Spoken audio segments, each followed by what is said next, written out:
Regina Fleming's perfectly manicured fingernails tapped nervously against her laptop as she waited for the video call to connect. The familiar chime finally rang out, and her husband's face appeared on screen. The 3-hour time difference between Chicago and San Francisco meant it was already past 10 o'clock at night back home. Something felt off immediately. Marvin's smile seemed strained, his eyes darting around the room instead of focusing on her. "Hey, how's the conference going?" he asked, running a hand through his salt and pepper hair. The same hair she'd fallen in love with 15 years ago when they'd met at a charity gala. "Exhausting," Regina replied, tucking a strand of her chestnut hair behind her ear. "The presentation went well, but these networking events are draining the life out of me. Everyone wants to talk about quarterly projections over cocktails, and I just want to kick off these heels and sleep." Regina shifted her laptop slightly, trying to get more comfortable in the hotel chair. Something on the screen caught her attention. A flash of color at the edge of the frame on Marvin's side of the call. She squinted slightly. "Have you been eating properly?" "I know how you forget when I'm not there," she said, carefully adjusting her screen angle to see more of their bedroom. Marvin laughed. "I ordered pizza tonight. Don't worry about me." There it was again, that nervous quality to his voice. And now Regina could clearly see what had caught her eye. A pair of women's sandals, lime green with decorative stones, sitting by her side of the bed. Sandals that definitely didn't belong to her. Her heart seemed to stop, then hammered painfully against her ribs. But 15 years in corporate America had taught Regina how to maintain her composure under pressure. She kept her expression neutral as bile rose in her throat. "Did you remember to water my orchids?" she asked, her voice remarkably steady. "Of course. Everything's fine here." Marvin glanced at his watch. "Listen, I have an early meeting tomorrow. I should probably get some sleep." "Sure," Regina said, fighting to keep her voice from cracking. "I'll call you tomorrow night." "Love you," Marvin said, already reaching for the disconnect button. "You too." The words tasted like ash in her mouth. The moment the call ended, Regina's facade crumbled. She slammed her laptop closed and pressed her hands against her face, breathing hard through her fingers. The sandals, the nervousness, the quick goodbye. It all painted a clear, devastating picture. Regina spent the remainder of her business trip in a daze. She delivered her final presentation on autopilot, smiled mechanically through client meetings, and packed her suitcase with robotic efficiency. The only thought in her head, those green sandals on her bedroom floor. 3 days later, Regina's key turned in the lock of their elegant townhouse.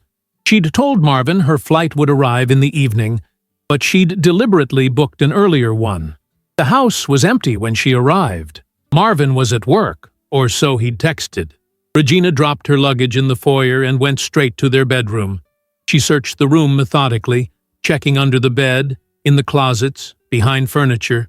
There was no sign of the green sandals. She checked the guest bathroom, but it was pristine, with no evidence anyone had used it recently. The digital clock on her nightstand read 2:33 in the afternoon. Plenty of time before Marvin would be home. Regina sat on the edge of the bed and reached for his phone charger on the nightstand. Empty, which meant he had his phone with him. Of course he did. She walked to his home office and sat at his desk.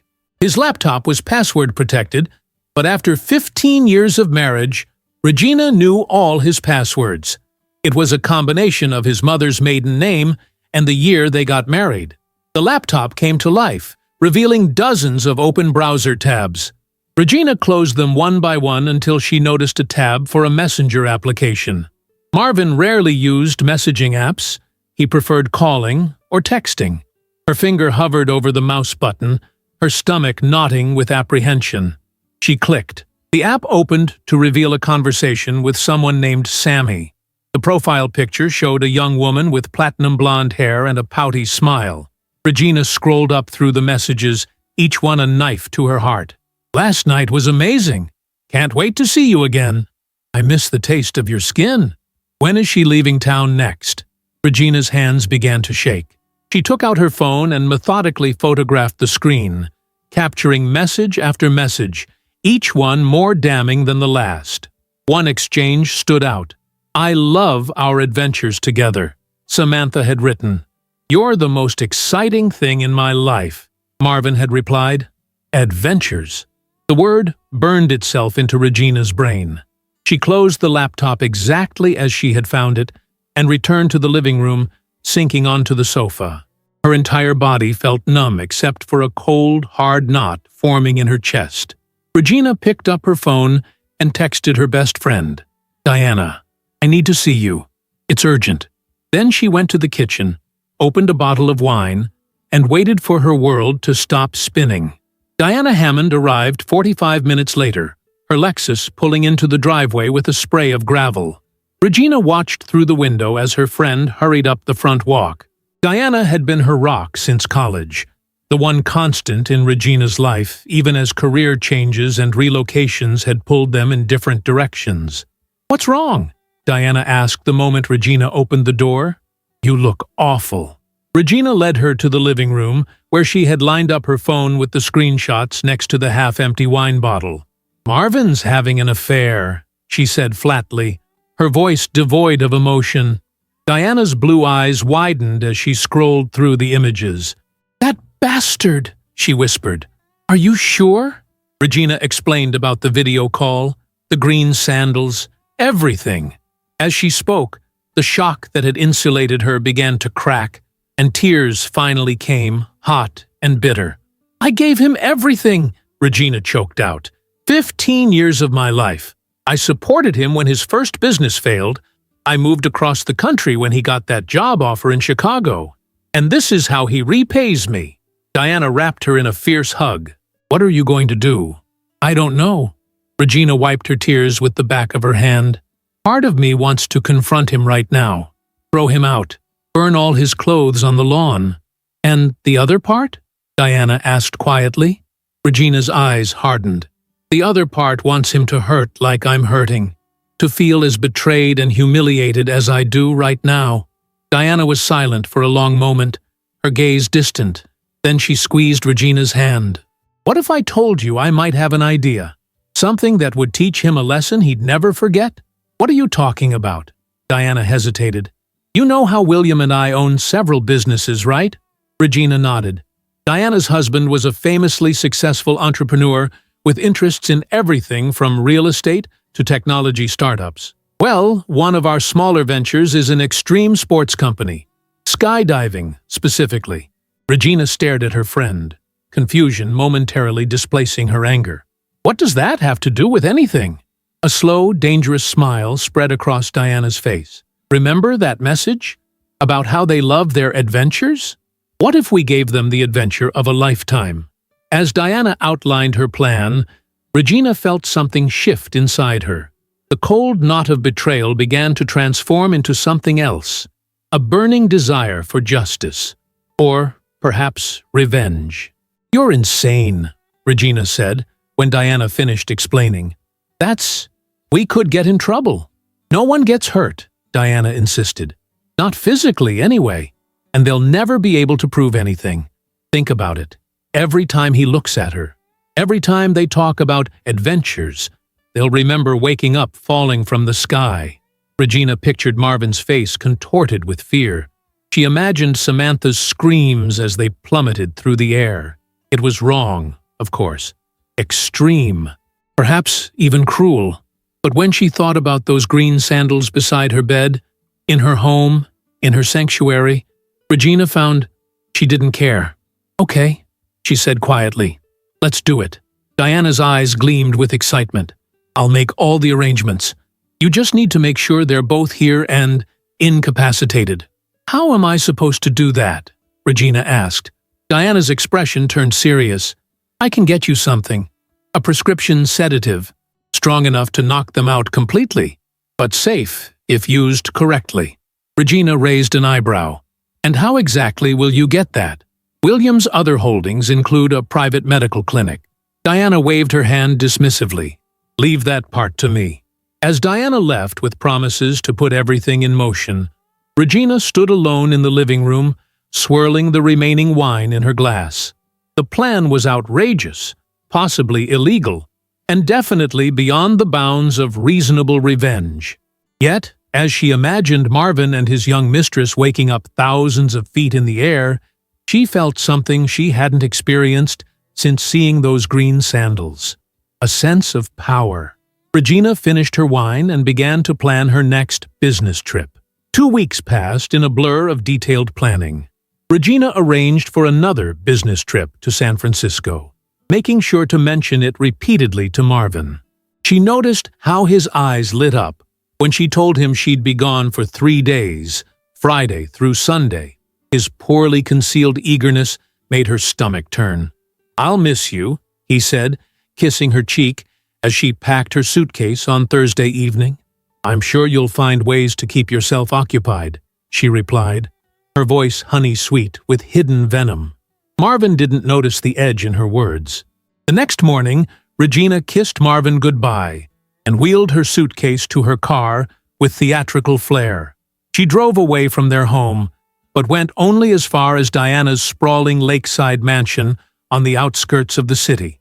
There, she would wait, while setting their plan into motion.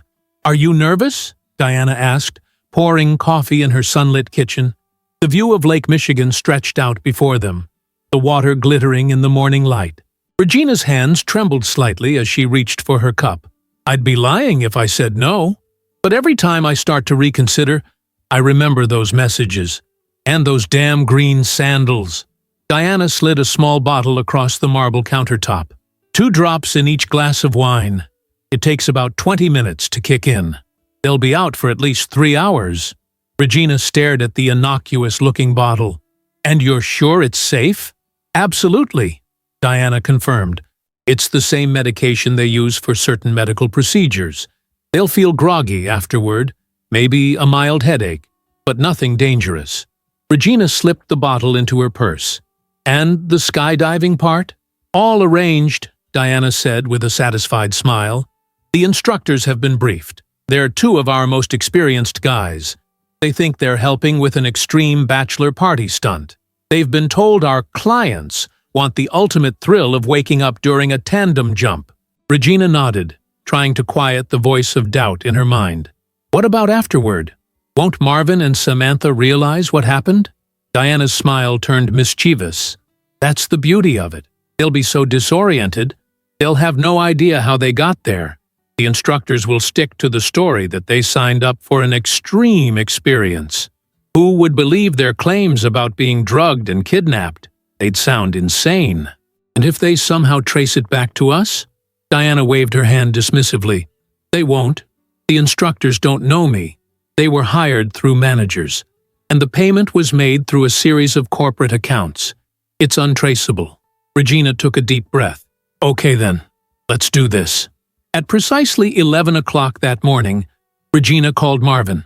"Hey, just checking in. My flight landed safely." "That's great," Marvin said, his voice casual but with an undercurrent of impatience. "How's the weather there?" "Sunny and beautiful," Regina lied, looking out at the cloudy Chicago sky from Diana's kitchen. "I have meetings all day, but I'll try to call tonight." "Don't worry if you can't," Marvin replied quickly. "I might go out with some colleagues tonight anyway." "Colleagues. Right." Regina fought to keep her voice steady. "Have fun. I love you." "Love you too," he said, already sounding distracted. Regina ended the call and looked at Diana. "Now, we wait." They didn't have to wait long. At 11:30, Regina checked the app she'd secretly installed on Marvin's phone. The GPS showed him leaving their house. By 12:15, the location icon showed him stopping at a small cafe downtown, one of his and Samantha's regular meeting spots, according to their messages. "He's picking her up," Regina said, her voice tight with anger. By 1 o'clock, Marvin's phone was back at their townhouse. Regina pictured them together in her home, in her bed, and felt sick with rage. "It's time," Diana said, placing a comforting hand on Regina's shoulder. They drove separately, Diana in her Lexus, Regina in her own car. They parked a block away from the townhouse and approached on foot. Regina used her key to open the front door as quietly as possible. The house was silent, except for faint music coming from upstairs. On the kitchen counter stood an open bottle of red wine and 2 half-empty glasses. Perfect. Regina gestured for Diana to stay in the living room while she crept upstairs. The bedroom door was closed, but she could hear muffled conversation and laughter on the other side. Fighting back tears of humiliation, she returned downstairs. "They're upstairs," she whispered to Diana. "We need to wait for them to come down for more wine." They didn't have to wait long. About 15 minutes later, footsteps sounded on the stairs. Regina and Diana hid in the guest bathroom, listening as Marvin's voice drifted from the kitchen. "Another glass?" he asked. "Definitely," a female voice replied, young, slightly husky. "Samantha." Hearing the other woman's voice made Regina's resolve harden like steel. They waited until the footsteps retreated upstairs, then slipped into the kitchen. Regina took out the bottle from her purse with shaking hands and carefully added 4 drops to the wine bottle, swirling it gently, as Diana had instructed. "Now we wait," she whispered. They returned to Diana's car and monitored the house from a distance. Diana had brought high-powered binoculars from her husband's collection of sporting equipment. 20 minutes until it takes effect," Diana said, checking her watch. The time passed with excruciating slowness. At the 25-minute mark, Regina couldn't stand the waiting anymore. "I need to check," she insisted. They approached the house cautiously. Regina used her key again and entered silently. The music upstairs had stopped. She ascended the stairs with Diana close behind, her heart pounding so loudly she was sure it would give them away. The bedroom door was ajar now. Regina pushed it open slowly to reveal Marvin and Samantha sprawled across the bed, fully clothed but completely unconscious. The wine glasses sat empty on the nightstand. "It worked," Regina breathed, a mixture of relief and disbelief washing over her. Diana stepped forward and checked both their pulses. "They're fine, just deeply asleep." Now comes the tricky part. Diana sent a text message, and within 10 minutes, a nondescript van pulled up outside. 2 men in casual clothes entered the house, employees from Diana's skydiving company who believed they were helping with an elaborate surprise for wealthy thrill-seekers. With professional efficiency, they carried the unconscious Marvin and Samantha to the van. Regina watched as they secured them carefully in the seats, ensuring they wouldn't be injured during transport. "See you at the airfield," one of the men said to Diana, who nodded in response.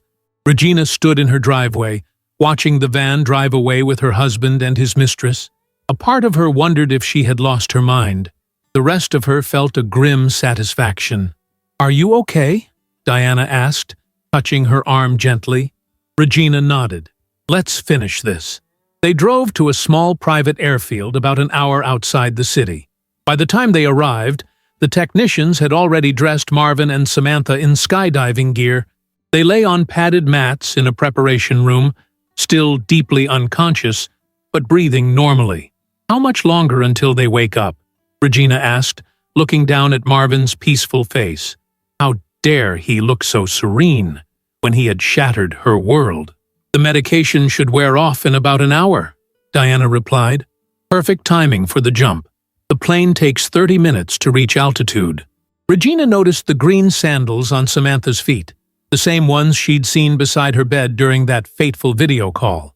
Samantha was younger than Regina had expected, probably in her late 20s, with long platinum blonde hair and a perfect figure. "Course. The jump instructors are ready," Diana said, checking her phone.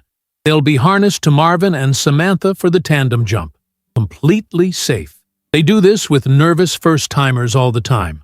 Regina looked around the preparation room, taking in the professional equipment and the experienced staff. "And they really believe Marvin and Samantha wanted this?" Diana nodded. "Rich people pay for all kinds of extreme experiences. The instructors were told this couple wanted the ultimate adrenaline rush, to wake up already falling through the sky. They signed hefty waivers, of course." She smiled slyly. Or, rather, someone signed for them. Regina knew she should feel guilty about what they were about to do. It was extreme, potentially traumatizing, and definitely crossed ethical lines. But when she looked at Samantha's youthful face and remembered her pouty smile in the profile picture, her remorse evaporated. "When do they board the plane?" she asked. "Now," Diana replied. "We'll monitor everything from here."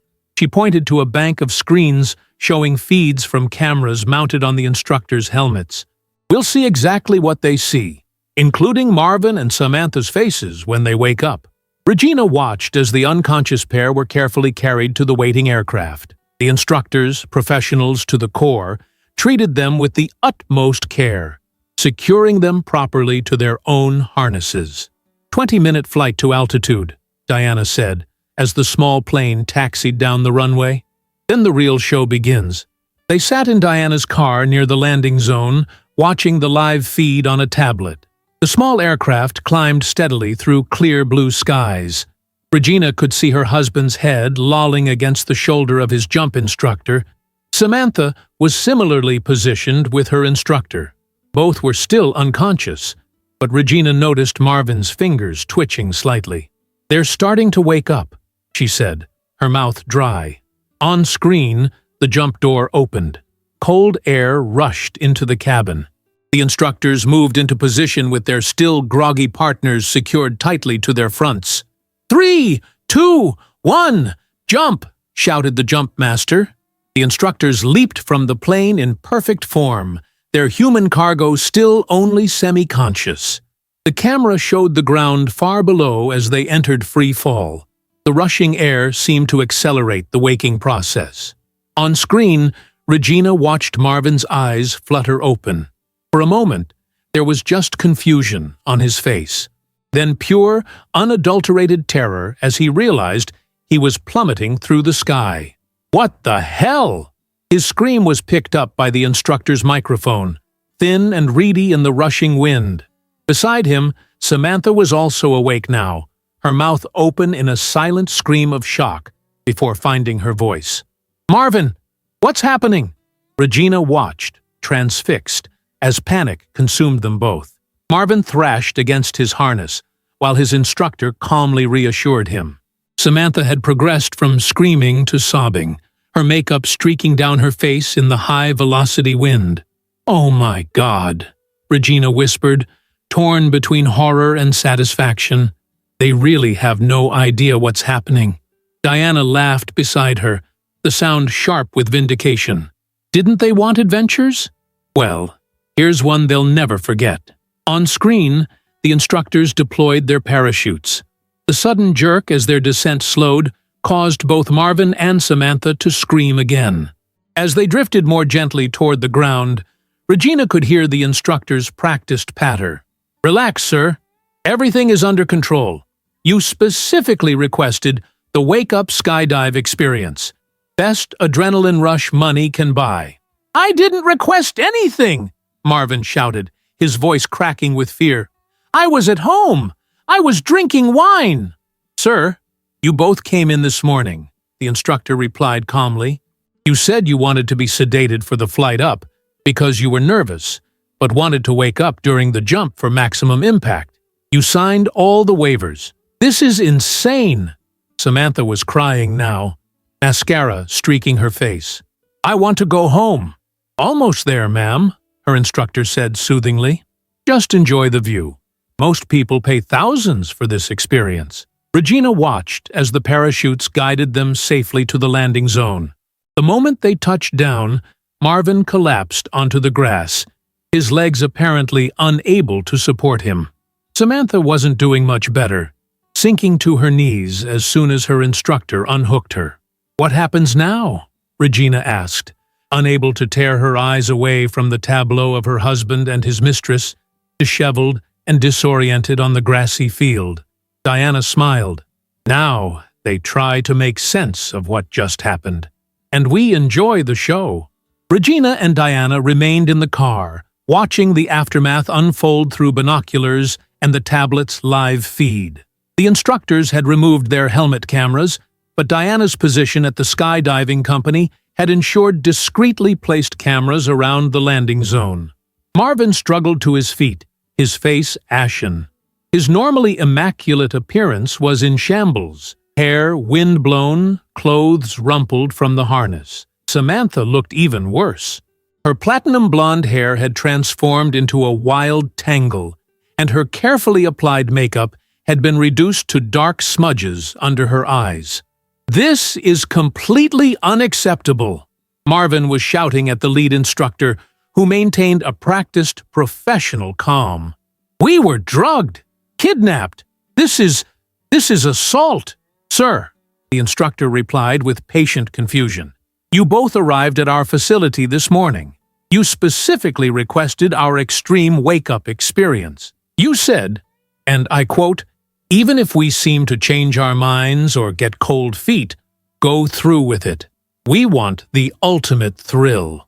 "That's insane." "I would never say that." Marvin's voice had risen to a near-hysterical pitch. "I was at home with—" He stopped abruptly, glancing at Samantha, suddenly aware of the implications of finishing that sentence in front of the staff. Regina couldn't help but smile at his predicament. He couldn't even properly protest without admitting to his infidelity. Samantha had recovered enough to join the argument, her voice trembling with a mixture of fear and indignation. "I don't even like heights. I would never agree to this.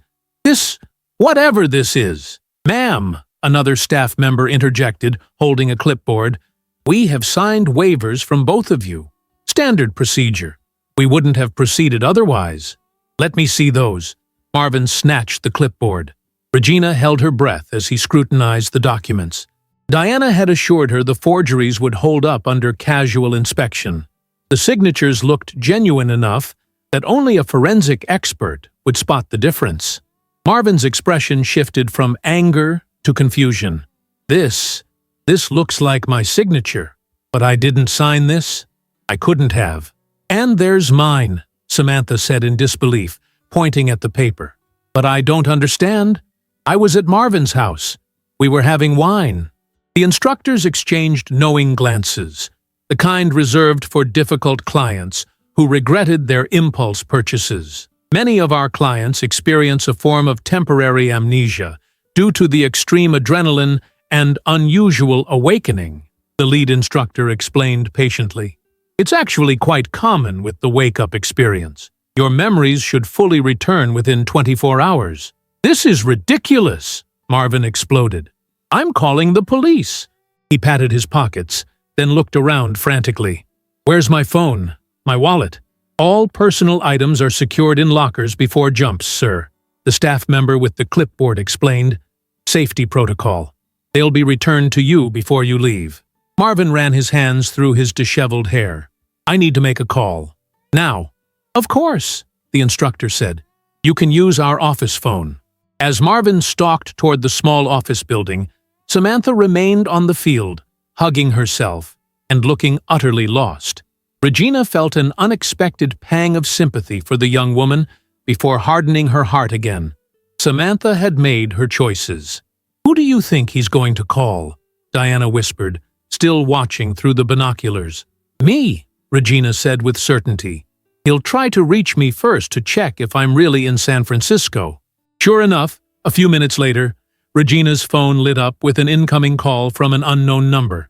She let it ring through to voicemail, imagining Marvin's growing panic as he failed to reach her. "What next?" Diana asked, setting down the binoculars. "We head back to your place and wait," Regina replied. "When he finally makes it home, I'll already be there, having returned early from my trip because I missed him." Diana's smile was pure mischief. Perfect. They drove back to Diana's lakeside mansion, the hour-long journey passing quickly as they dissected every moment of Marvin and Samantha's skyward awakening.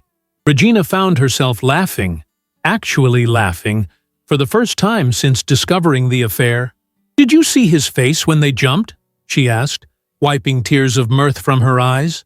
"I've never seen him look so terrified." "And Samantha screaming his name," Diana added, mimicking the high-pitched wail. "Priceless." As the afternoon stretched into evening, Regina monitored Marvin's progress through the tracking app. After leaving the skydiving facility, his location showed him moving erratically, first to a coffee shop, then to what appeared to be Samantha's apartment building in the city, and finally, around 8:30 in the evening, heading toward their townhouse. "He's on his way home," Regina announced, showing Diana the screen. "Time for me to go." "Are you ready?" Diana asked, her expression growing serious. "This won't be easy." Regina nodded, her momentary levity replaced by cold determination. "I've been rehearsing this confrontation in my head for 2 weeks. I'm more than ready." She gathered her things and hugged Diana tightly. "Thank you for everything. Call me tomorrow," Diana instructed. "I want every detail."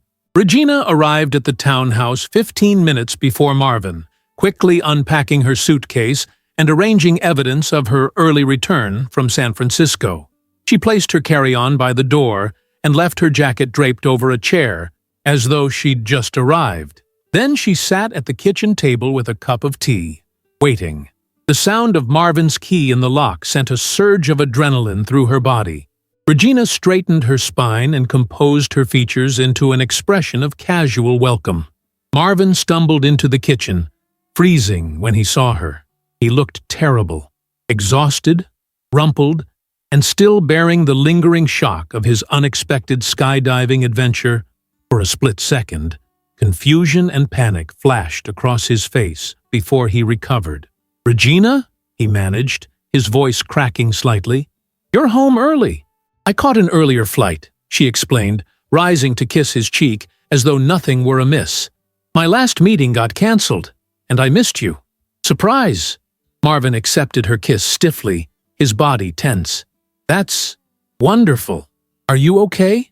Regina asked, injecting concerned innocence into her voice. "You look awful."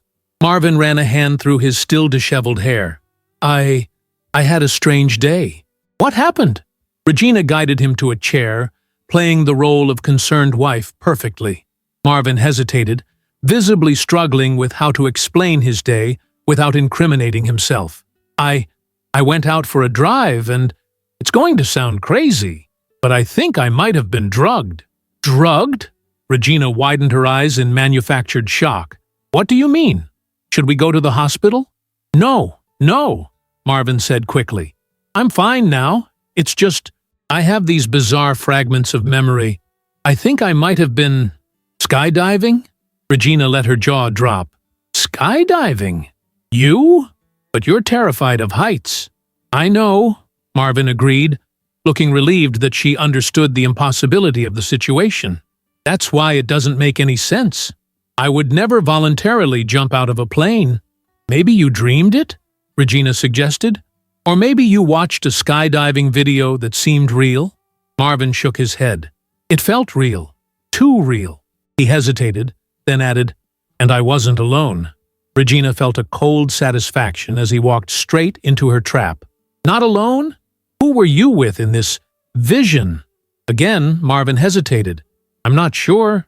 It's all jumbled." "Maybe you should lie down," Regina suggested, standing to prepare a glass of water for him. "You do look exhausted." As she turned to the sink, she allowed herself a small, private smile. Marvin was floundering, caught between the impossible reality of his afternoon and his need to hide his affair. "Did anything interesting happen while I was away?" she asked casually, handing him the water. Marvin nearly choked. "No, nothing at all. Just work." Regina nodded, letting silence fill the kitchen. The weight of unspoken truths hung between them like a physical presence. Finally, she spoke again. "That's odd. I could have sworn I saw a wine bottle and glasses on the counter when I got home. Did you have company?" The blood drained from Marvin's face. "I had a glass of wine last night. Must have forgotten to clean up." Regina allowed her expression to sharpen slightly. "2 glasses, Marvin? I saw 2 glasses. Maybe from the night before," he mumbled, not meeting her eyes. Regina let her skepticism show. "Well, I'm going to unpack. Will you be coming up soon?" Marvin nodded mutely, still clearly disoriented from his day. Regina climbed the stairs, her heart pounding with anticipation. The final act was about to begin. In their bedroom, she quickly checked that everything was in place. The evidence she had gathered over the past weeks was arranged precisely where she needed it. She heard Marvin's heavy footsteps on the stairs a few minutes later. When he entered the bedroom, Regina was sitting calmly on the edge of the bed, looking through her phone. "Feeling any better?" she asked. "Not really," Marvin admitted, sitting beside her with a weary sigh. "I feel like I'm losing my mind." Regina nodded sympathetically. "Maybe you're just overworked. You should take some time off." "Maybe," he agreed, rubbing his temples. "By the way," Regina said, keeping her tone light, "have you seen my blue earrings, the ones you gave me for our anniversary?" Marvin frowned. "Aren't they in your jewelry box?" "I thought so, but I can't find them. I was hoping to wear them to dinner tomorrow night." "I haven't seen them," Marvin said, his frown deepening. "When did you last wear them?" "Before my trip," Regina replied. She stood and walked to the dresser, opening the top drawer. "That's strange." "What?" Marvin asked. "Some of my things seem moved." Regina turned to face him, letting a hint of suspicion enter her voice. "Did you reorganize while I was gone?" "No," Marvin said quickly. Too quickly. Regina pulled out her phone and appeared to check something. "Marvin, where were you at around 1 o'clock this afternoon?" The question caught him off guard. "I was out, running errands." "Why?" "Because," Regina said slowly, "I got an alert from our security system. Someone accessed the house at 1:15. This was a lie. They had no such security system, but Marvin wouldn't know that. "Maybe a glitch," he suggested weakly. "Maybe." Regina let the word hang in the air, heavy with implication. Then she softened her tone. "Well, I'm exhausted from the flight. I'm going to take a shower before bed." She gathered her nightclothes and headed for the bathroom, leaving Marvin stewing in his mounting anxiety. As she closed the door, she glimpsed him checking his phone frantically, no doubt trying to reach Samantha to coordinate their stories. Regina let hot water cascade over her body, washing away the tension of the day. The plan had worked perfectly, better than she could have hoped. Marvin was unraveling, trapped in a web of impossibilities and lies. Tomorrow, she would spring the final trap. After her shower, Regina emerged to find Marvin already in bed, pretending to be asleep. His breathing was too rapid, his body too tense. She slipped beneath the covers on her side of the bed, maintaining a careful distance between them. "Good night," he said softly. Marvin mumbled an incoherent response. Regina stared up at the ceiling, listening to Marvin's restless movements beside her. She imagined him reliving the terror of waking up in free fall, trying to make sense of an experience that defied explanation. She imagined Samantha alone in her apartment, equally confused and frightened. For the first time in weeks, Regina fell asleep with a sense of justice being served. Morning arrived with soft golden light filtering through the bedroom curtains. Regina woke first, sliding quietly out of bed to prepare coffee downstairs. Today was the day she would end her marriage on her own terms. She heard Marvin's phone chime with a message while he was still asleep. Unable to resist, Regina checked it. The message was from Samantha. "We need to talk. I can't stop thinking about what happened. Call me the minute you're alone." Perfect. Regina deleted the message and returned the phone to the nightstand. Let him worry when Samantha accused him of ignoring her. By the time Marvin dragged himself downstairs, Regina had prepared a full breakfast, his favorite blueberry pancakes. A final meal for a condemned man. "You didn't have to do this," he said, looking both grateful and confused by her kindness. "I wanted to," Regina replied with a gentle smile. "You still seem upset about yesterday. I thought comfort food might help." Marvin picked at his pancakes, clearly distracted. "Regina, about yesterday." "Yes?" she prompted when he faltered. "Nothing," he said after a pause. "Just, thank you for breakfast." They ate in silence, the weight of unspoken truths growing heavier with each passing minute. Regina wondered if he would ever find the courage to confess, to explain the inexplicable events of the previous day. But she knew he wouldn't. His cowardice was as familiar to her now as his smile had once been. After breakfast, Marvin announced he needed to go to the office to catch up on work. A transparent excuse to contact Samantha, Regina knew. She nodded agreeably. "Actually," she said, as he headed for the door, "before you go, Could we talk for a minute? Marvin froze, his hand on the doorknob. Can it wait until tonight? I'm running late. It's important, Regina insisted, her voice firm but calm. Reluctantly, Marvin returned to the kitchen. Regina gestured for him to sit across from her at the table. She took a deep breath, preparing for the confrontation she had rehearsed countless times in her mind. Marvin, she began, her voice steady despite the thundering of her heart, I know about Samantha. The color drained from Marvin's face. His mouth opened and closed several times before he managed to speak. Samantha, I don't know what you're talking about. Regina maintained her composure, a skill honed through years of high-stakes business negotiations. She reached into the drawer beside her and placed her phone on the table, screen facing Marvin. With deliberate slowness, she scrolled through the screenshots of his conversations with Samantha. I love our adventures together, she read aloud, her voice cool and detached. You're the most exciting thing in my life. Marvin's expression crumpled like wet paper. Regina, I can explain. Don't. She held up her hand, silencing him. There's nothing to explain. The messages are quite clear. It was a mistake, he pleaded, his voice cracking. It didn't mean anything.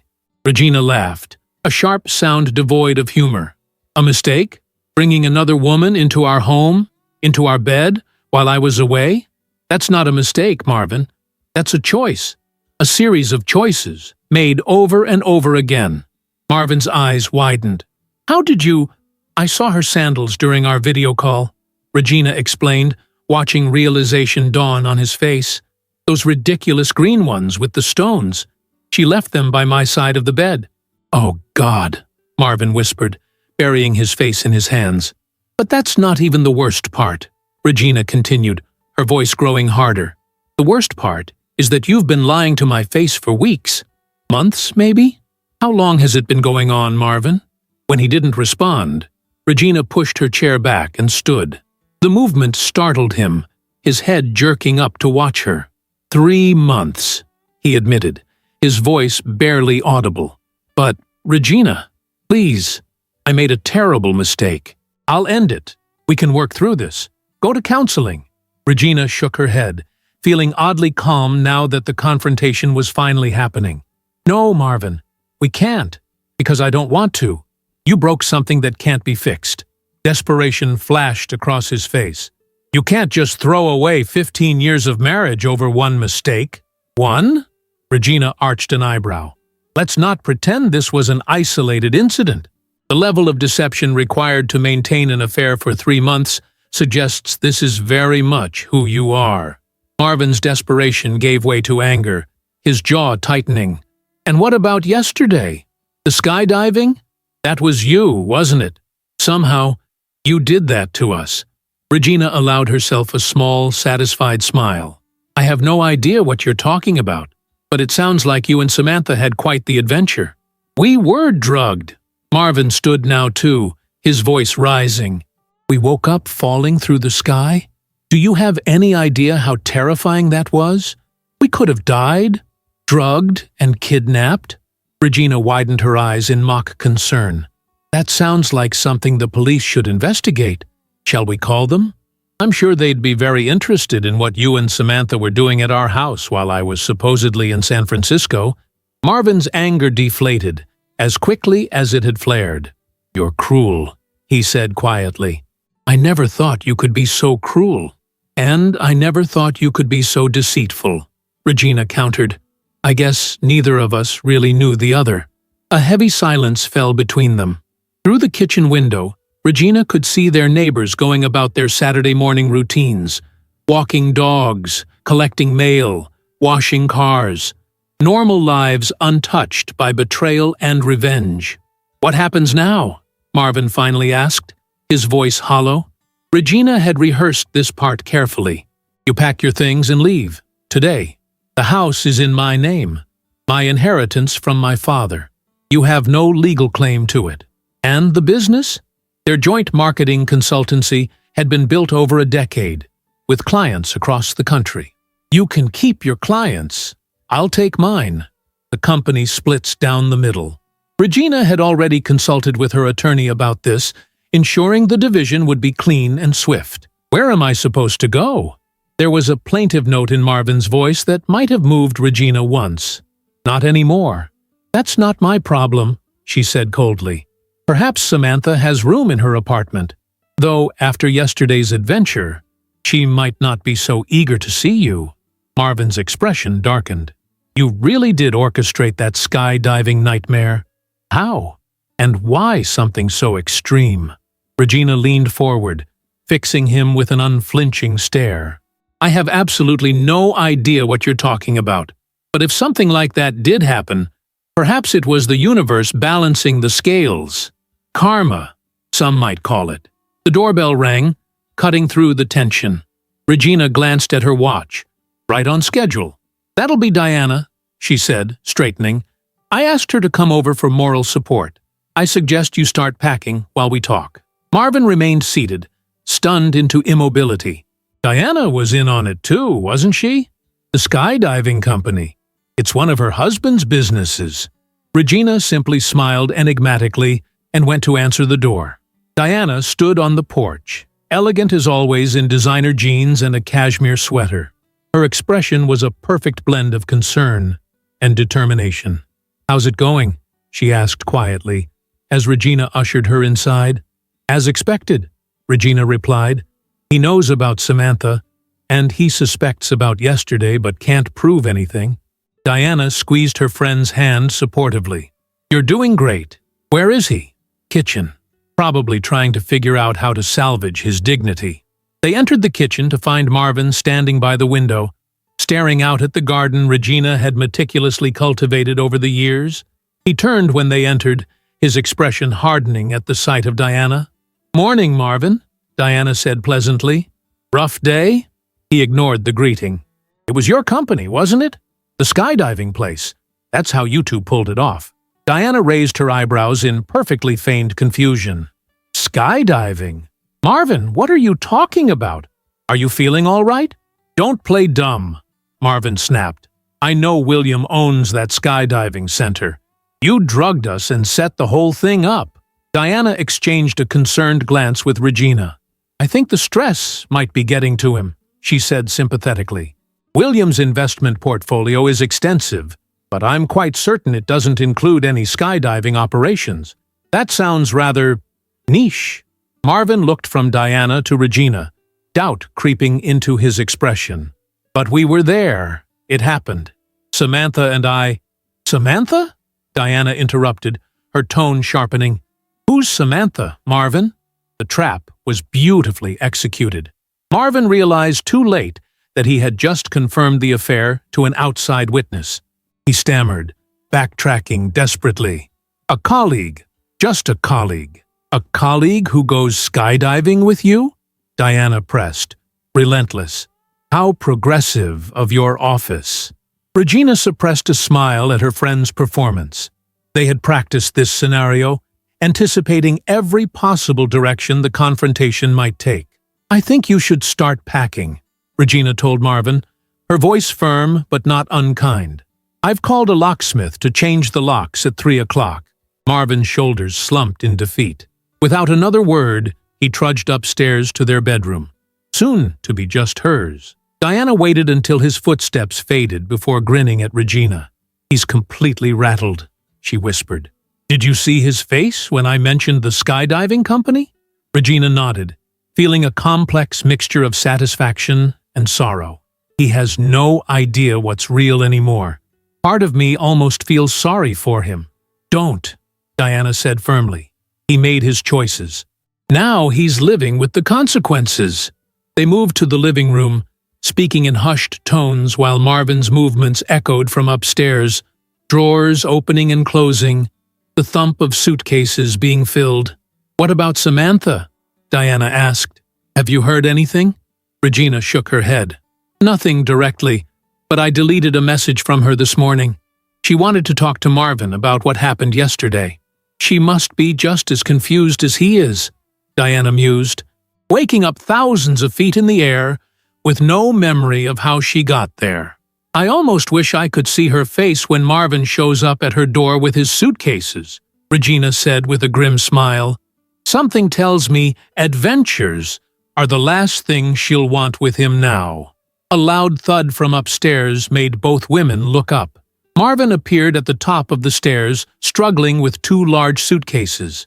"Let me help you with those," Diana offered with mock solicitude, ascending to take one of the cases. "I don't need your help," Marvin muttered, but relinquished the larger suitcase nonetheless. Regina watched from the foyer as her soon-to-be ex-husband descended with the last physical remnants of their marriage. 15 years reduced to 2 suitcases and a cardboard box. It seemed both monumental and trivial simultaneously. "I'll need to come back for the rest of my things," Marvin said stiffly, setting down his burden by the front door. "We can arrange that," Regina agreed, "through our attorneys." Marvin flinched at the word. The reality of their separation was sinking in, etched in the hard lines around his mouth. "Regina, please, can we just talk about this? Without her?" He jerked his head toward Diana, who was making a show of examining her manicure. "There's nothing left to say," Regina replied, summoning her remaining strength. She hadn't expected this moment to be so draining. "You betrayed me in the worst possible way, Marvin. You brought another woman into our home, into our bed. I know, and I'm sorry. More sorry than I can express." There was genuine remorse in his voice, but Regina recognized it for what it was: regret at being caught, not at having strayed. "Being sorry isn't enough," she said quietly. "Not for this." Marvin reached for her hand, but Regina stepped back, maintaining the distance between them. "What about all the good years?" he pleaded. "Don't they count for anything?" For a brief moment, memories flashed through Regina's mind. Their wedding day, buying their first home, celebrations, and quiet evenings, and shared dreams. But those images were now tainted, overlaid with the sight of green sandals beside their bed. "They counted," she acknowledged. "That's why this hurts so much." Diana cleared her throat pointedly. "I think it's time, Marvin." He shot her a venomous glance before turning back to Regina. "This isn't over," he said, his tone hardening. "The skydiving thing, that was criminal. Drugging someone, kidnapping them. Again with the skydiving," Diana interjected with an exaggerated sigh. "Regina, I'm concerned about Marvin's mental state. Perhaps he should see someone." "I'm not crazy." Marvin's voice rose in frustration. "It happened. You can't gaslight me about this." Regina stepped forward and opened the front door. Morning sunlight spilled across the threshold, illuminating the path to Marvin's new life. "Goodbye, Marvin," she said simply. He stared at her for a long moment, searching her face for any sign of weakness or forgiveness. Finding none, he grabbed his suitcases with an angry jerk. "You'll regret this," he muttered as he shouldered past her. "Both of you." Regina watched him load his belongings into his car. The vehicle that had once represented their success as a couple now served as his escape from the wreckage of their marriage. As Marvin's car disappeared down the street, Diana put an arm around Regina's shoulders. "Are you okay?" Regina took a deep, steadying breath. "I will be," she said, and was surprised to find she meant it. They closed the door on the sight of Marvin's departure and returned to the kitchen. Diana poured them each a glass of wine, from a new bottle, not the one that had facilitated yesterday's skydiving adventure. "To new beginnings," Diana toasted, raising her glass. Regina clinked her glass against her friend's. "To adventures of our own choosing," she added, with the first genuine smile she'd felt in weeks. Later that evening, after Diana had gone home, Regina sat alone in her garden, watching the sunset paint the sky in shades of orange and pink. Her phone buzzed with an incoming text. It was from Diana. "He showed up at Samantha's. Her roommate says there was a huge fight. He's apparently sleeping in his car tonight." Regina set down the phone without replying. She felt no joy in Marvin's continued misfortune, but no pity either. He had made his choices, just as she had made hers. The garden air was cool against her skin, as darkness gradually claimed the sky. Regina looked up at the emerging stars, thinking of yesterday's skydiving revenge. The memory of Marvin and Samantha waking up in free fall would stay with her forever. A reminder of her own capacity for both pain and resilience. Tomorrow, she would begin the process of rebuilding her life, alone, but unbroken. For tonight, the knowledge that justice had been served, in the most literal sense of what goes around comes around, was enough. 6 months passed like the turning of seasons, gradual, yet transformative. Regina stood at the floor-to-ceiling windows of her downtown office, gazing at the Chicago skyline bathed in late afternoon sunlight. The city sprawled below her, vibrant and full of possibilities, much like her new life. After the dramatic end of her marriage, Regina had thrown herself into rebuilding, not just emotionally, but professionally. The division of their marketing consultancy had been surprisingly straightforward, with most clients choosing sides based on who had managed their accounts originally.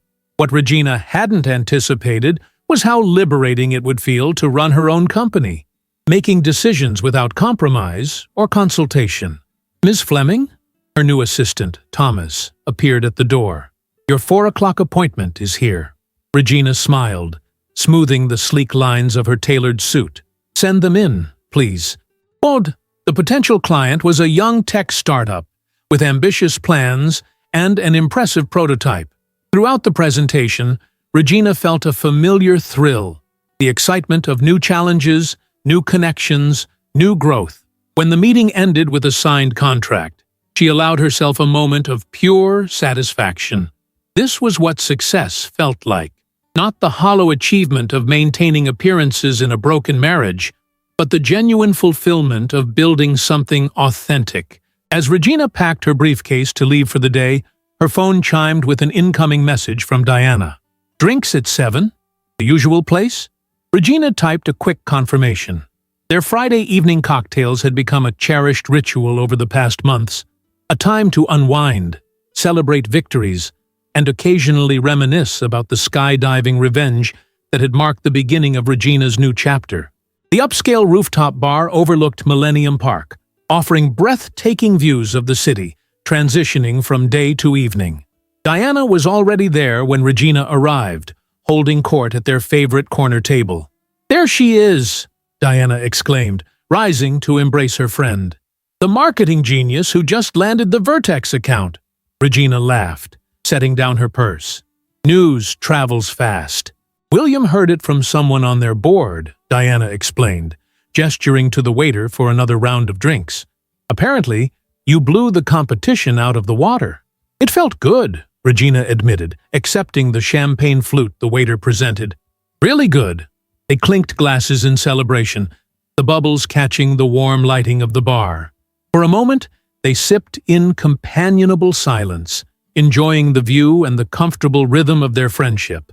"So," Diana said eventually, her tone turning conspiratorial, "I heard something interesting today." Regina raised an eyebrow. "About?" "Marvin."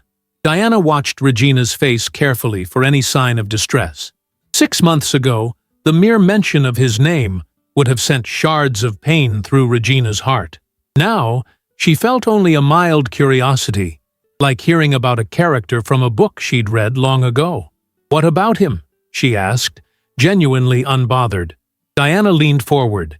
"Apparently, he and Samantha broke up, rather spectacularly, from what I heard. She threw his things off her balcony onto Lakeshore Drive." Regina couldn't help but laugh at the image. "Well, I can't say I'm surprised. Their relationship was built on deception and adventures. Neither makes for a solid foundation." "True," Diana agreed. "But here's the really interesting part. Samantha left him because she caught him with someone else." "You're kidding." Regina shook her head in disbelief. "He didn't learn anything, did he?" "Some people never do." Diana sipped her champagne thoughtfully. "But enough about Marvin. How's the new condo coming along?" Regina's face lit up. After selling the townhouse, too filled with memories both good and painful, she'd purchased a sleek penthouse apartment downtown, closer to her office and emblematic of her fresh start. The renovations are finally complete. The furniture arrives next week. She pulled out her phone to show Diana photos of the space. All clean lines, panoramic views, and carefully chosen art pieces that reflected her personal taste, not compromises made with a partner. "It's stunning," Diana declared. "We need to have a housewarming party. Something small but fabulous." Siku. As they discussed party plans, Regina found herself reflecting on the distance she'd traveled in 6 months. Not just the physical move from suburban townhouse to urban penthouse, but the emotional journey from betrayed wife to confident, independent woman. "Earth to Regina!" Diana waved a hand before her face. "Where did you go just now?" Regina smiled apologetically. "Sorry, I was just thinking about everything that's changed. Sometimes I can hardly believe it's only been 6 months." "You've done amazingly well," Diana said, her voice softening with genuine admiration. "Many people would have fallen apart after what you went through." "I had moments," Regina admitted.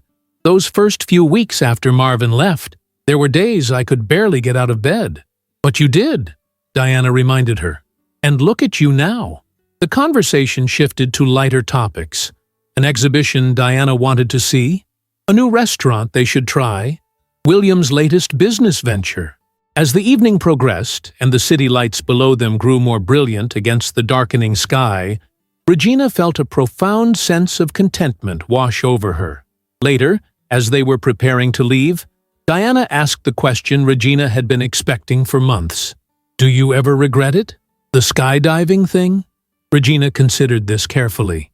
"No," she said finally. "I don't. It was extreme, yes, maybe even a little crazy. But, in a strange way, it helped me reclaim my power when I felt most powerless." Diana nodded in understanding. "It certainly gave them a story they'll never forget, even if they can't tell anyone without sounding completely insane." They shared a laugh as they gathered their belongings. Outside the bar, as they waited for the valet to bring their cars, Diana touched Regina's arm gently. "You know, I've been meaning to tell you something," she said, her expression growing serious. "When everything first happened with Marvin, I was so focused on helping you get revenge that I didn't say what I should have, that none of it was your fault. He didn't cheat because you were lacking in any way. He cheated because of his own weaknesses, his own failures." Regina felt unexpected tears prick at the corners of her eyes. "Thank you for saying that," she whispered. "There were times I wondered—" "Don't," Diana interrupted firmly. "Just don't. You are extraordinary, Regina Fleming, and anyone who couldn't see that doesn't deserve you." They embraced tightly, the bond between them strengthened by shared secrets and unwavering support through the darkest of times. The valet arrived with Regina's car first. As she slid into the driver's seat, Diana leaned down to the window. "Call me tomorrow about those housewarming party plans." "Will do," Regina promised with a smile. The drive to her temporary apartment, where she'd live until the furniture arrived at the new penthouse, took Regina along the lakefront. The water gleamed like black silk under the moonlight, rippling with possibilities. She rolled down the window, letting the cool night air rush over her face, savoring the sensation of freedom. At a stoplight, Regina glanced at the car beside her, a silver Mercedes similar to Marvin's. The driver was a middle-aged man talking intensely on his phone, gesturing with one hand while the other clutched the steering wheel. For a moment, Regina was struck by how much he resembled Marvin in profile, the same sharp jawline, the same intense focus. Once, such a sighting would have sent her spiraling into painful memories. Tonight, she merely noted the resemblance with detached interest before the light changed, and she accelerated away. The following weekend, Regina stood in her new penthouse, directing the placement of furniture and unpacking boxes of carefully selected items from her former life. She had kept only what truly mattered to her: family photographs, art she had personally chosen, books that had shaped her thinking. Everything that reminded her of Marvin had been sold, donated, or discarded. As she unpacked a box labeled "Office," Regina came across a small, forgotten item, a framed photograph of her and Marvin on their 10th anniversary trip to Greece. They stood on a whitewashed balcony overlooking the Mediterranean, smiling into the camera with genuine happiness.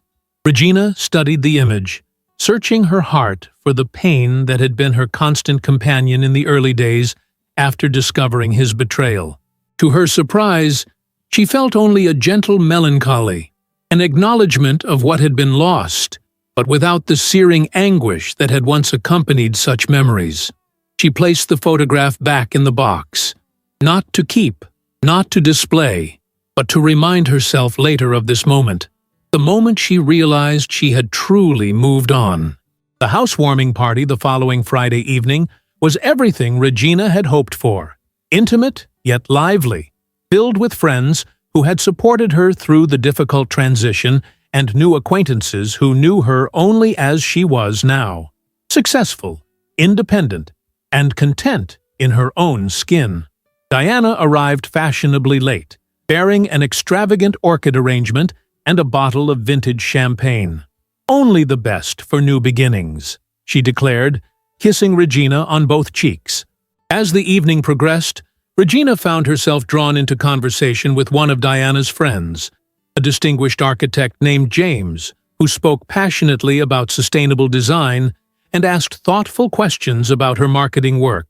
There was a spark of interest in his eyes that Regina might have missed 6 months ago, but now recognized with a flutter of anticipation. When James asked if she might be interested in continuing their conversation over dinner sometime, Regina surprised herself by saying yes, without hesitation or guilt. Later, as the party wound down and only Diana remained, helping to clear away glasses and plates, Regina mentioned the dinner invitation casually. "James seems nice," she said, loading the dishwasher. Diana's smile was knowing but free of smugness. "He is. Very nice. Also very single, and very impressed by you." Regina felt a blush warm her cheeks. "It's just dinner." "Of course," Diana agreed, too quickly. They finished cleaning in companionable silence. As Diana prepared to leave, she paused at the floor-to-ceiling windows overlooking the city. "Quite a view," she remarked. "You can see everything from up here." Regina joined her friend at the window. The Chicago skyline stretched before them, a glittering tapestry of lights against the night sky. Somewhere in that vast expanse were the remnants of her old life. The townhouse with new owners, the office where Marvin now ran his half of their former business, perhaps even Samantha's apartment, where their affair had ultimately combusted.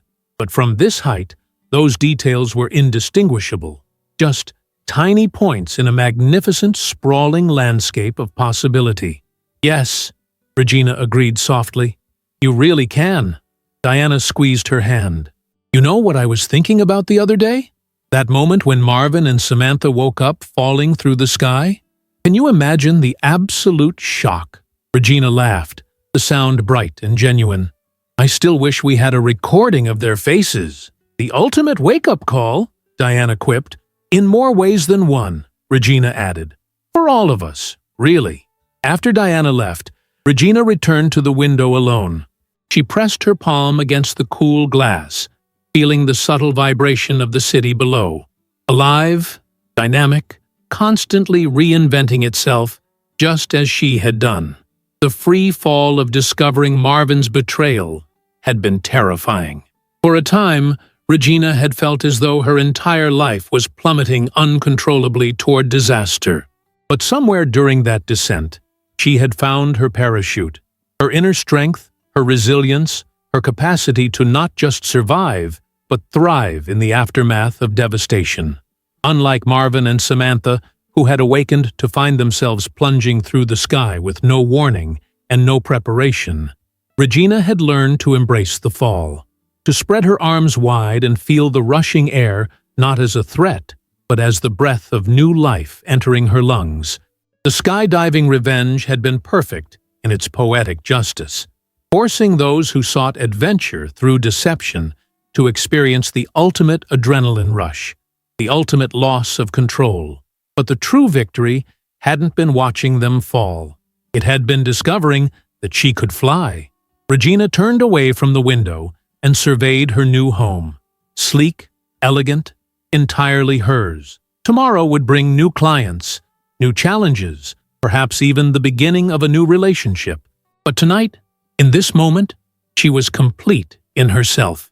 She moved through the penthouse, turning off lights as she went, leaving only the soft glow of the city illuminating her path to the bedroom. As she prepared for sleep, Regina caught her reflection in the mirror.